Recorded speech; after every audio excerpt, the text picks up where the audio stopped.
ଜୟ ଜଗନ୍ନାଥ ସାଙ୍ଗମାନେ, ଏବେ ସମୟ ହେଲାଣି 4ଟା 51 ଆଉ ମୁଁ ବାହାରିଛି ସକାଳ 4ଟା ବେଳରୁ। ଆଉ ମୁଁ କୁଆଡ଼େ ବାହାରିଛି ଚାଲନ୍ତୁ ଆଗକୁ ଜଣାଉଛି। ମୁଁ ପଳେଇ ଆସିଛି ରାୟପୁର ମୁଁ ଆସିଛି ମେଡ଼ିକାଲ କାମରେ। ଚାଲନ୍ତୁ ମୁଁ ଆପଣଙ୍କୁ ଦେଖାଉଛି ମେଡ଼ିକାଲ। ଦେଖନ୍ତୁ ମେଡ଼ିକାଲ, ଏ ମେଡ଼ିକାଲରେ ମୋ ମାଆଙ୍କର ଅପରେସନ୍ ହେଇଛି, ସେଇଥିପାଇଁ ମୁଁ କାର୍ ନେଇକି ଆସିଛି ମୋ ମାଆକୁ ନେବାକୁ।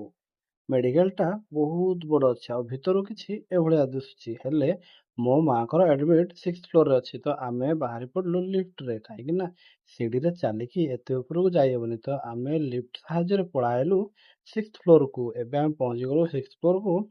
ଆଉ ଦେଖନ୍ତୁ 6th ଫ୍ଲୋରରେ ବାହାରେ କେତେ ପେସେଣ୍ଟ ଯାକ ବସିଛନ୍ତି। ଆଉ ଏଇଟା ମୋ ବାବା। ମୁଁ ଚାଲିଲି ମୋ ବାବାଙ୍କ ପଛେ ପଛେ, କାହିଁକି ନା ବାବା ଆଉ ମା ହିଁ ଆସିଥିଲେ ମେଡ଼ିକାଲ ଫାର୍ଷ୍ଟ ଟାଇମ୍। ତ ଆମେ ଆଜି ନେବାକୁ ଆଇଛୁ। ଡିସଚାର୍ଜ ପ୍ରୋସେସଟା ସରିଗଲାଣି। ଏବେ ଆମେ ଆମ ମାଆକୁ ନେଇକି ଆମେ ଯିବୁ ଆମ ଗାଁକୁ। ହେଇଠି ଦେଖନ୍ତୁ ମୋ ମା ଲାଷ୍ଟ ବେଡରେ ଶୋଇଛି। ଚାଲନ୍ତୁ ଯିବା ଆମେ ଗାଁକୁ।